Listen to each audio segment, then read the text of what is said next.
Hello, this is Russell Moore, and you're listening to The Russell Moore Show, brought to you by Christianity Today. Every week, we explore here conversations and questions from a Christian perspective to help you sort out how to live as a follower of Jesus in confusing times. And this week, we have a conversation to seek to do just that.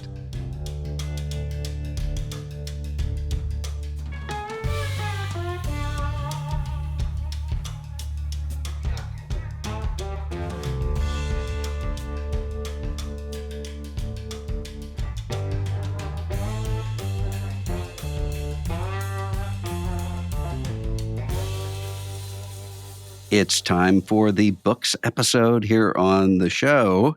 And most of you who listen to this podcast regularly know that on that show, Ashley Hales, producer of The Russell Moore Show, and I talk about books. But Ashley Hales is no longer the producer of The Russell Moore Show. It's not because she's been fired. It's because she's been promoted.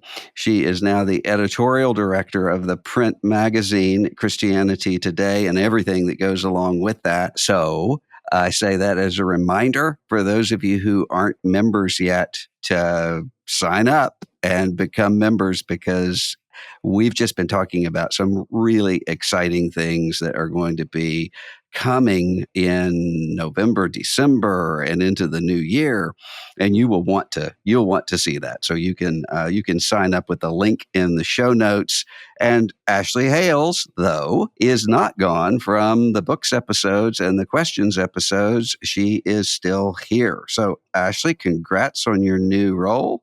And it's good to be talking books again. Oh, it's wonderful. It's been such a pleasure to jump over from media to editorial and to be kind of a bridge between lots of different parts of the whole Christianity Today ministry. So I'm excited, though. You couldn't kick me off of talking about books with you, Russell. So I'm excited to chat. No. Book. We never put our books away. If the making of books, there is no end. So that is indeed. Scripture reminds us. We'll keep talking about them. Yes. Well, today we have lots of really fascinating books that we both have been reading. You know, there's things about networks of greed, kleptocracies, and maybe some of their antidotes in some fiction and some poetry, some music that we'll talk about today. But one of the books, Russell, you told me that you were reading was this book called Autocracy Inc, The Dictators Who Want to Run the World by Anne Applebaum, winner of the Pulitzer Prize. Yeah. A small little book, which is lovely because you hear the word like autocracy and you think you're going to be handed something large that feels like you don't understand it. So tell us a little bit just about the book. What did you love about it? And then let's talk about some of the themes that arise from it. Well, Anne Applebaum is, for one thing, just an amazing analyst of what's happening all around the world when it comes to democracy and challenges to democracy. But this book is especially interesting to me because she sort of, it's not so much about here's what's happening in Europe, here's what's happening in Asia, although there is some of that. She's showing the themes of the ways that autocrats use their power and how different it is than maybe before right now with technology and with everything else. And I actually think that it's a good book for people to read who have, really no interest in sort of big picture democracy stuff, but who are existing in churches, because a lot of the themes that she's coming up with, we see all the time. I mean, for instance, one that I think is really important, and I've been noticing for a while, is this attitude of saying, let's divide everybody into the good guys and the bad guys. But it's not so much that we're the good guys and they're the bad guys, as much as it is they're the bad guys, so we have to be as bad as they are. And everybody's corrupt. So why don't we just have the corruption work for us? Right. Yeah. That sort of language. And then the attempt at what she calls civil death, which is to say, for the people who aren't getting in line, there's a way to just make them disappear, not in terms of what their physical presence, although obviously in some places that's the case, but in terms of having their reputations destroyed to the point And that's just, we see that Yeah. all the Yeah. time. Yeah. She And says so something. there's some good takeaways there.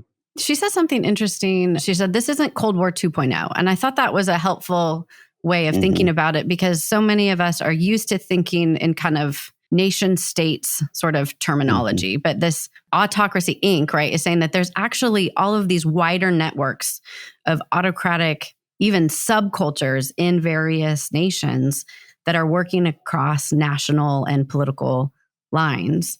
She says at one point, their primary goal is to stay in power. So they are willing to destabilize their neighbors, destroy the lives of ordinary people, or even send hundreds of thousands of their citizens to their death.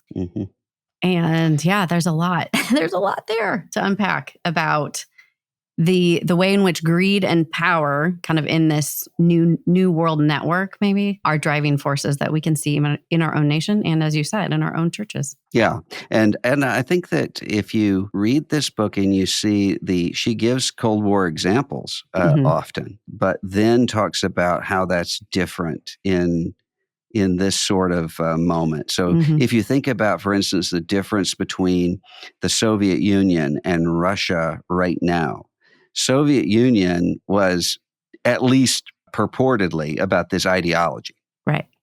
We ultimately want this Marxist utopia, and we're willing to kill everybody to get to it. Now it's very openly about, we're Russians and we're better than everybody else, and we want to keep having the stuff we want. And even using some of that democratic language, right? Even though they don't actually mean it. Yeah. So I thought it was a really helpful guide for folks. Yeah.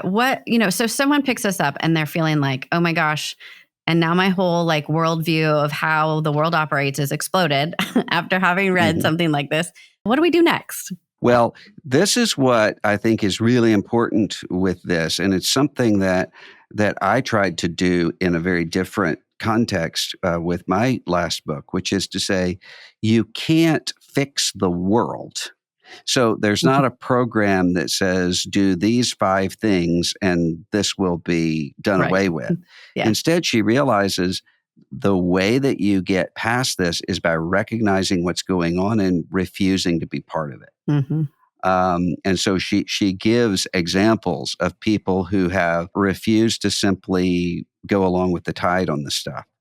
And that ultimately, it's courage gives courage. So there have to be people who are willing to stand by themselves in order to raise up the people who will stand with them. I think that's a biblical precept as well, but she really gets at it in the context of democracy. And I think that's right. So it's not, I say this to people as recently as yesterday, where someone's saying about the, problems in the church and saying, well, what do we do? And I said, well, you cannot do that. And you can recognize that it's happening and be a different kind of follower of Christ than that. And I think that's the direction she's going in the book. And I love that. That's a great line. Courage begets courage. And a lot of it is just choosing to be a witness, right, to even horrible things, but to stand undeterred in true hope, right, in the gospel. I've been thinking recently that it feels to me like self-restraint and courage are quite a middle-aged virtue. And maybe they are also a virtue of nation states or churches as well in midlife, that choosing to actually restrain oneself for the good of another feels like a good pathway. I think we tend to think of courage particularly as a virtue at the very beginning of one's adult life. And we think about it tapering down as time goes on, because people tend to become more cautious, or they have more at stake. But you're right. I think that, Tolkien said the virtue of loyalty, and it's the same thing true with courage. It isn't really there until it's tested.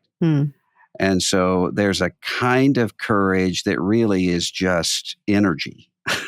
Right. Youthful exuberance. Yes. That could then be tested. Yeah.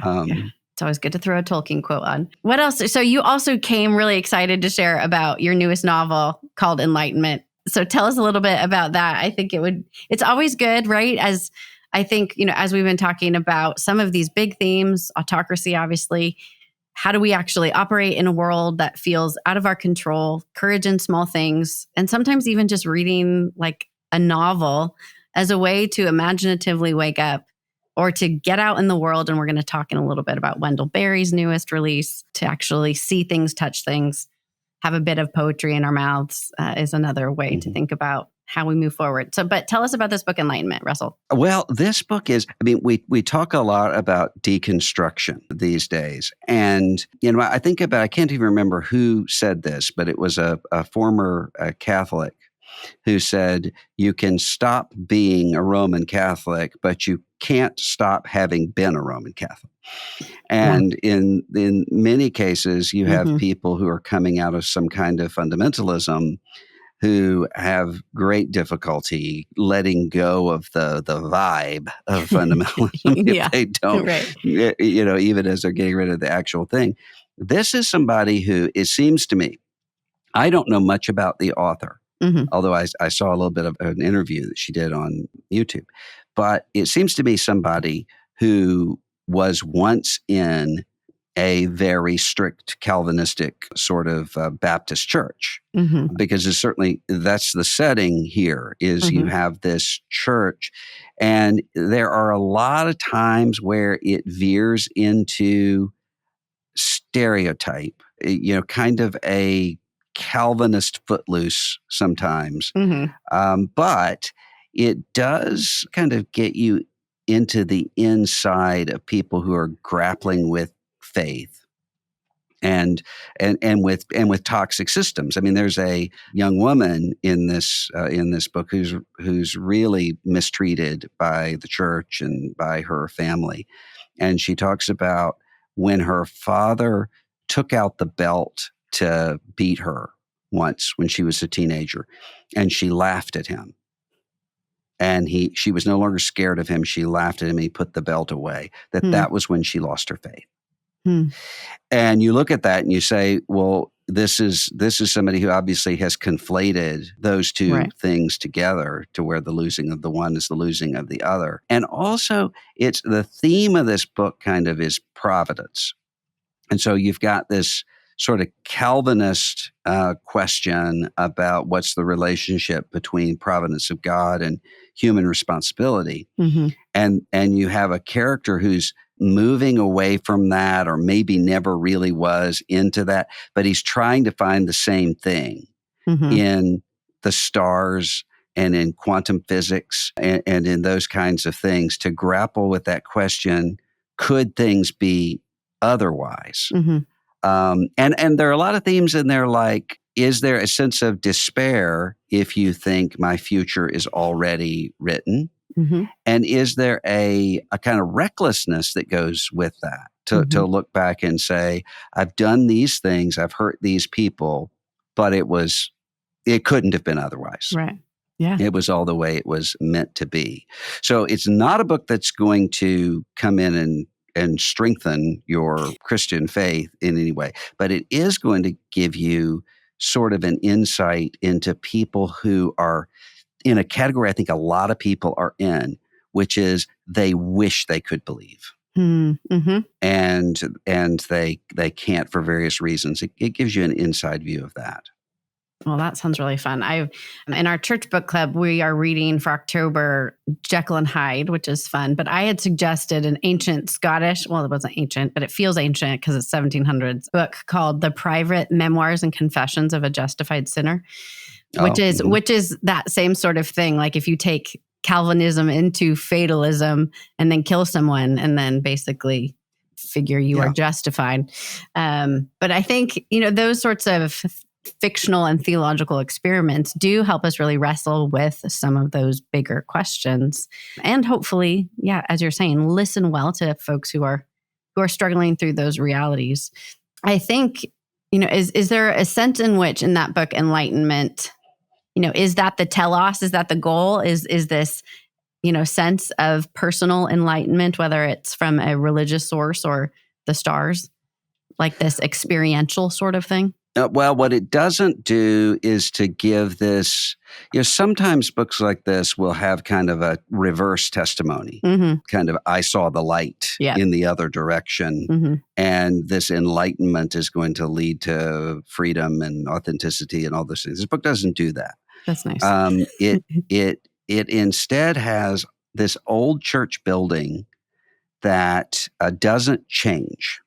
And everything around it is changing. But this old church building, even the church service, everything is remaining the same there, while you have people who are walking away from the faith. And they're walking in different directions. So you've got one guy here who is talking about the fact that he still goes to church, even though he doesn't really believe it anymore, and he's leading this really sinful sort of life. But he has his church self, and then he has his world self, or as it said in Essex, and he said, I have my Essex self and I have my London self. Yeah. And those are two very different things. Yeah. So he's doing it that way, and then you have a young woman who is kind of throwing off what she sees as the strictness of the morality and pursuing life without moral restraints in those ways.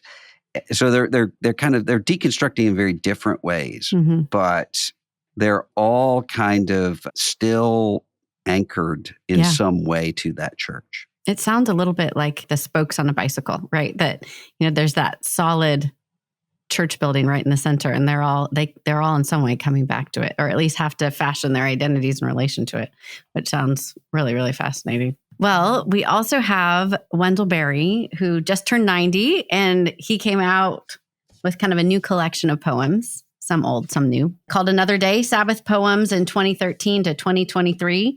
And you got to write for, was it the Library of America, right? On Wendell's 90th birthday. Look, I'm talking like I know him. Wendell, we're first name basis here.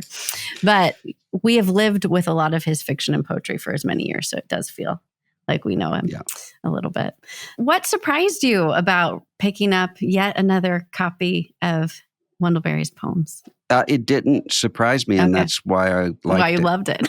I mean, one of the things we don't want from Wendell Berry is radical change. Right, especially in one's 90s now. Yeah, if Wendell Berry writes about quantum physics and questioning everything I ever thought, then I would worry. So it's more or less classic Berry, although he's dealing with things that are very contemporary, like AI. Yep. So if you think about, he says he's got a series of poems about robots, and he says, will the robotic leader come at last to achieve our objective? Feed the hungry, forgive the debtors, heal the sick, give sight to the blind, release the captives, raise the dead, or do we look for another? And of course, I mean, this is from Jesus's encounter with the disciples of John the Baptist, that John sends to say, are you the one that we're to look for? Or should we wait for another? And Jesus says, tell John that the lame are being healed. He goes through this list of these signs that he's doing. And so Berry takes that and says, we've got this kind of hope that technology is going to solve all our problems. Yeah. But what if it's actually amplifying the things that are wrong? So he says, I love this part. The expert on resistance to torture becomes an expert torturer. The communications technology that was meant to be the concourse and meeting of all the world, bringing the longed for peace to all the world, becomes a weapon to break the world in pieces. So it's obvious there. Right. And I wrote about in the Library of America tribute to him about getting in trouble with him when I was at his house. I got in trouble for several things. Probably. I mean, one of them being the Baptist church that he goes to. They had a lot of students from the seminary I was dean of as pastor, and they didn't stay long, which he attributed to, hypermobility in this rootless age. And I attributed to the fact that they're, paying him $125 a year or something. Right. But I got in trouble. I had an iPhone that started ringing. Oh, man, how And I embarrassing. thought, of all places. And his response was to say, well, we're all sinners. And now he's alluding to the iPhone and talking about a lot of things that we've talked about here. Yeah. About how, there was a time where there was a kind of exuberance about the smartphone, Arab Spring, and it's going to enable all of these people who are longing for freedom to get together. It's going to help people who are lonely to be connected to one another. And in some ways it has. I mean, we have FaceTime, we have all those things, but it's broken the world in pieces in a lot of ways. And so he's writing about those things as well as what I say, it's not a surprise, the Sabbath poems type of practice of writing a poem, usually rooted in the world around him, either the natural world or his community. Yeah. So in that way, it's very much in continuity with this other stuff. Yeah, which you just think of as a beautiful practice of poetry writing and walking in the woods and noticing your physical place that, of course, Wendell Berry is the master of. But we could probably all take a page out of that book for our week. And you know what I love the most are his poems about Tanya. That's a theme that shows up all the time in both his fiction and his poetry, which is something that is almost non-existent in American popular culture. With the exception, I would say there are a couple of exceptions in country music. From Conway Twitty talked about his love when your hair is turning gray, and Brad Paisley's song "Then" does the same thing. He doesn't know how he's going to love her more, but then he sees her with a baby on the way. I see you with your hair turning gray, and I wonder how I could love you more. But I said the same thing then. So you have some of those exceptions, but that's not often what you see.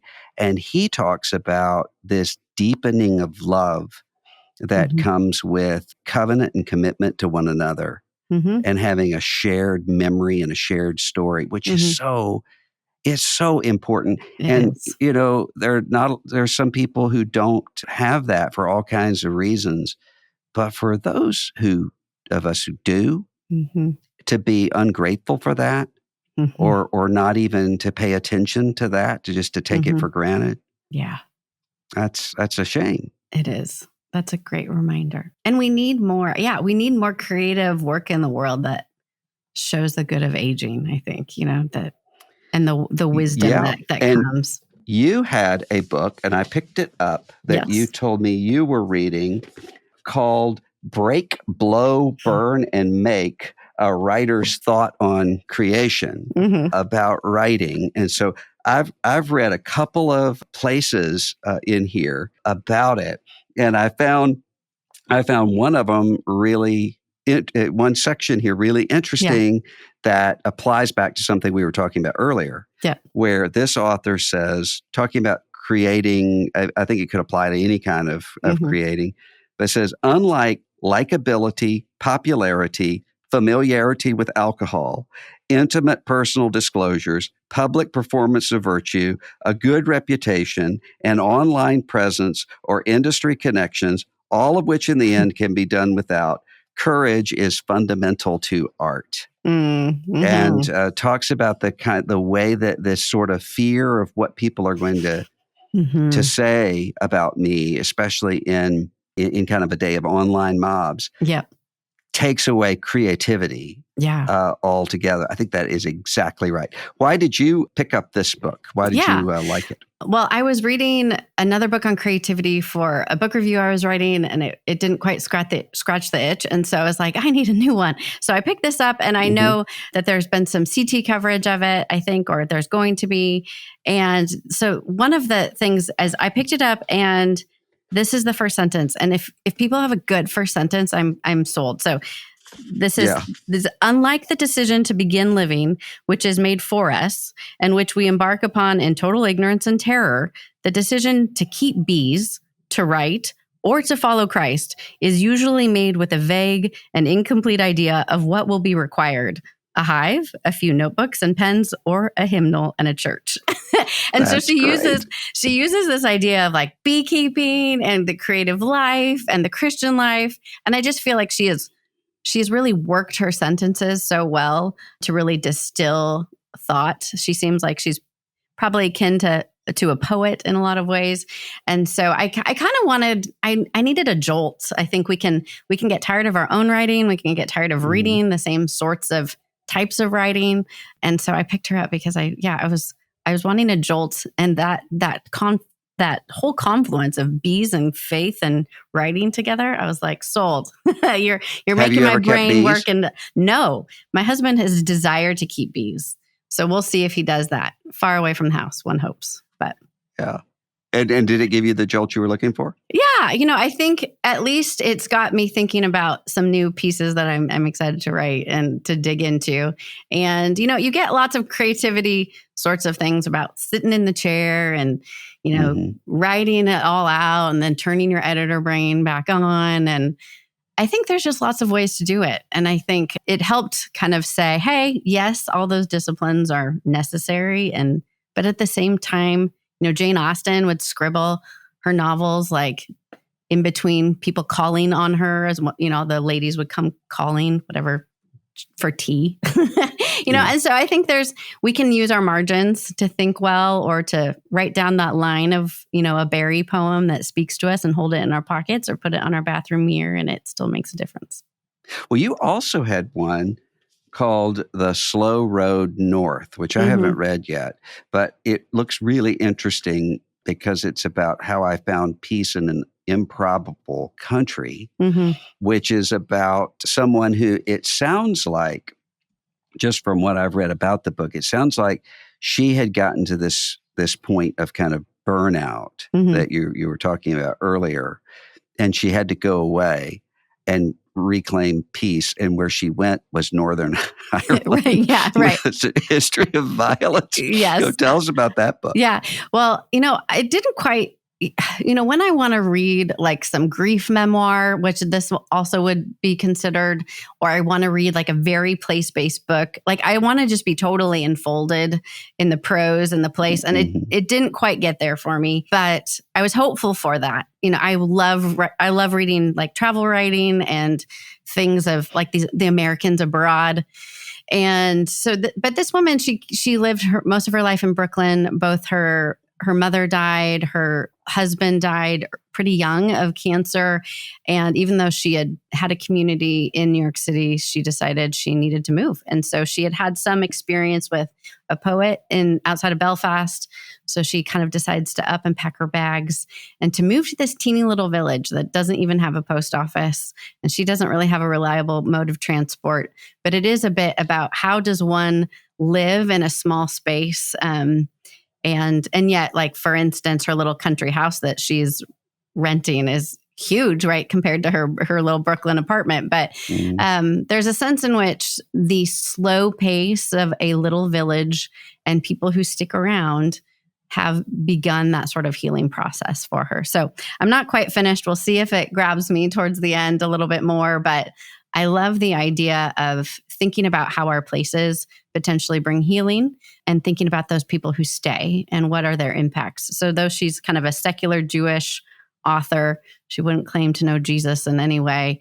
Some of those innate human longings about place and belonging and healing and community are universal. Is she able to get past the problem that a lot of projects like this, where people say, I'm going to get away and I need to be in a place that, like you say, where the people stay and are rooted, but you don't. Right.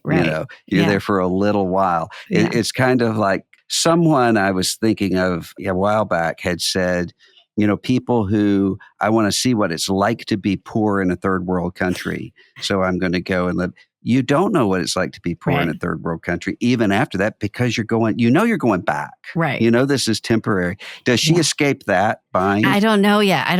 So I haven't finished it. But I think, that kind of grief or poverty tourism kind of thing, or you get, I felt like in the, you get those, was it Cheryl Strayed, right? With the Eat, Pray, Love, like I need to go to this new place to take off all of my shackles and experience, whatever. I think, that's still the same way, right? To abuse a place and its people, to consume them, right? Like a consumer product. So we'll have to stay tuned. Maybe in the show notes, I'll finish and let you all know how it goes. But I think that is a very good question. If people are interested in that kind of thing, one of our former guests here on the Russell Moore Show, Rainn Wilson, has a series on Peacock called Rainn Wilson and the Geography of Bliss.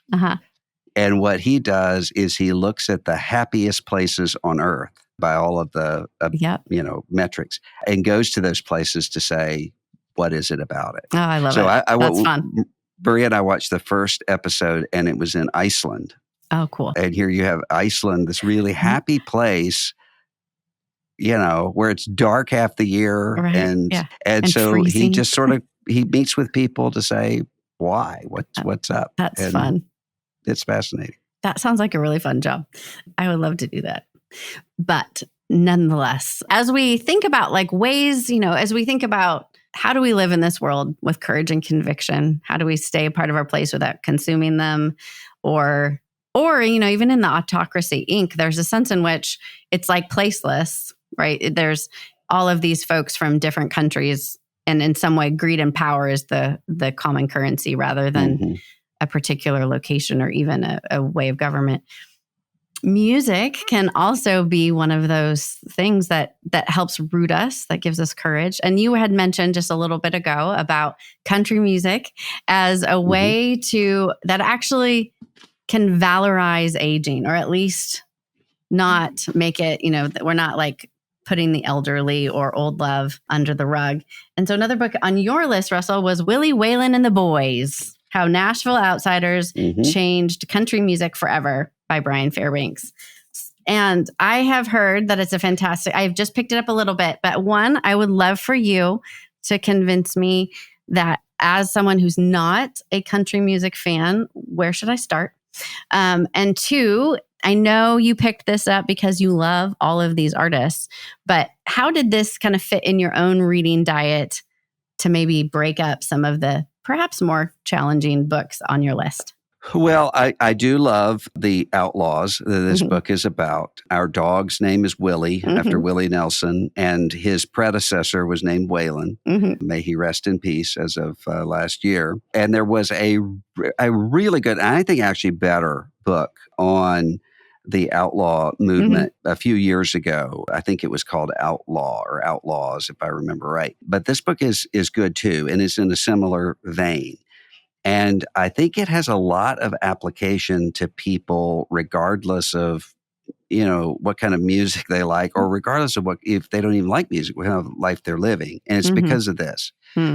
You had a Nashville music industry that had become really risk averse and wanted everybody to sound a certain way and to be able to appeal to this really broad audience. And you had this little group of people. Willie Nelson was one. Waylon Jennings was one.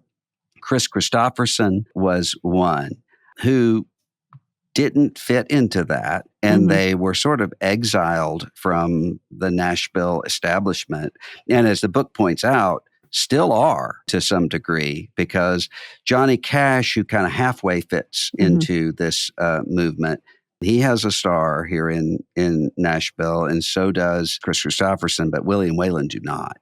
So they kind of went and found themselves in Texas. And they're really, one of the things that I think is interesting about this is they were able to, at the time, it looked like, oh, you don't love country music because you're wanting to rebel. And their thought is, we're rebelling because we love country music.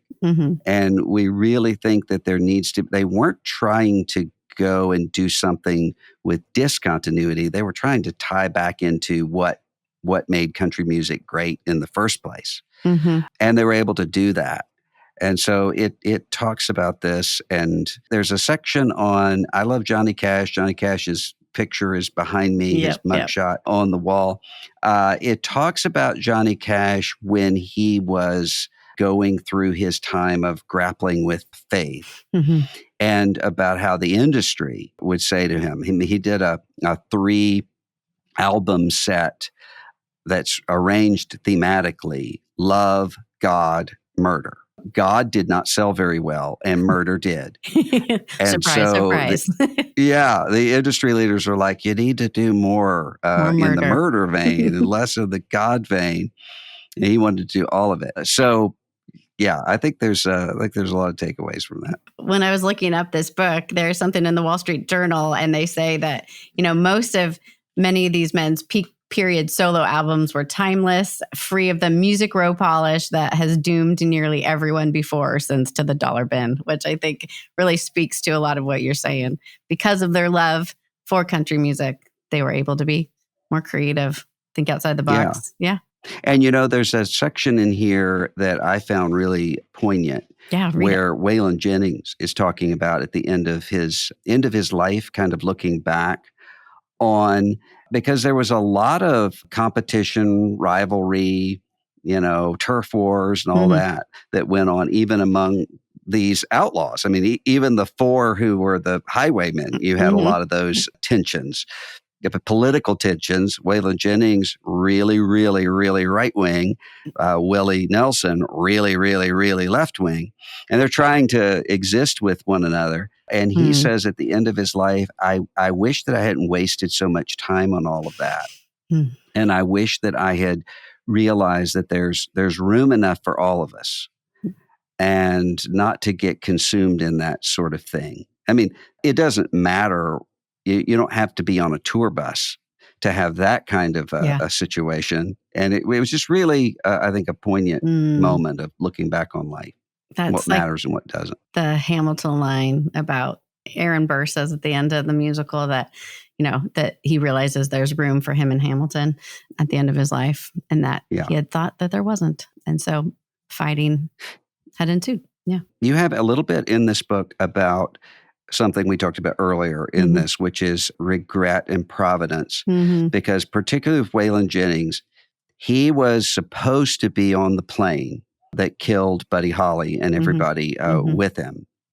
And he at the last minute got bumped from it and decided to drive. The last words he heard from Buddy Holly, they were kind of joking with each other in a hotel hallway. And he said, I hope that plane crashes, because they bumped him from it. I hope that plane crashes. And Buddy Holly says, I hope your car wrecks. They're joking around with each other. Yeah. And then it does. So he's spending his entire life thinking about, he even has in a lyric of one of his songs a long time ago, don't ask me who I gave my seat to on that plane. I told you that a long time ago. He's grappling with that for an entire lifetime. Wow. And the what ifs and the, those kinds of things. That's treated a little bit in this book too. Wow. That sounds wide ranging and fantastic. That sounds fun. Yeah. Okay. So as we come down to the last quarter of the year, Russell, do you have anything like on your to be read list, or books that you are just really excited about that are coming out, or just something that's made it to the top of your pile that you are like, yes, can't wait to dig in? I feel almost like Augustine in the Confessions when he says, if you don't ask me what time is, I think I've got a grasp of it. But if you ask me, I don't. It is really hard for me to remember what I have going. But I'll tell you a couple things that I'm looking forward to. There's a novel. It's been out a long time, but I've never read it, called The Sparrow. Apparently about Catholic missionaries trying to evangelize outer space. So that sounds fascinating to me, and I'm looking forward to reading it. And did you finish the 3-Body Problem? Weren't you reading that whole trilogy? I did not finish it. Okay. I really liked the first volume. The second, the somewhere in the second or third volume, it was kind of surprising to me as somebody who really, really cares about questions of time and relationship of time to eternity and to space and to all those things. But it's hard to narrate being outside of time. it's At some point, really, that doesn't work out so well. Yeah. it's narratively really hard. Yeah. And so it kind of got a little too abstract for me and lost my interest. Yes. In the same way that this series I was telling you about that I'm reading, that I have to say, I'm not commending the worldviews of this book at all. But this John Crowley, Egypt series, I'm in the third volume of that, but it's one I'm having to read slowly, a little bit slowly, because there are all of these narrative threads that are coming together with fictional people and non-fictional people. And I won't give any spoilers for people who actually want to read it, but I kind of put that aside for a little while and am going to pick it up now. Cool. Again. Cool. Yeah, I have two What about you? fun Anything books. you're reading? Yeah, well, two fun books I'm looking forward to picking up. I don't know who you say his last name, Matt Haig, Haig. He wrote The Midnight Library that won a lot of awards, which was an interesting book. Oh, yeah. Where it's like this girl goes and it's like all of these different kind of moments of your life are like books in a library. And at midnight, you can go in and kind of like redo your past. And so it's kind of fascinating that way. So he has a new novel coming out, which is fun. It's kind of along the lines of Piranesi, I think, a little bit, by Susanna Clark, which is also a fun read if folks have not read that. And then I will say I'm looking forward to Louise Penny's latest mystery installment, which should come out this October. So she is, I don't know, it's on number 20 or something of this little village in, outside of Montreal where lots of murders happen. And it's quite lovely, for a murder Does mystery. it fit into this genre of cozy mystery? I suppose so. Yeah. It's not at all gory at all. It's mainly about the food and the people that there's this B&B and gorgeous meals and this kind of fun little village. So yeah, it's a loose, fun read. So that's always good too, amidst all the theology and reading Charles Taylor. Love, God, murder. There you go. Well, thank you as always, Russell. It's such a pleasure to chat books. And we encourage you listeners, if you are not yet a subscriber of Christianity Today, please click the link in the show notes, as it's a really great way to stay connected. We also have book reviews there as well. So if you like these conversations, you can get more book reviews in the magazine. Thanks again.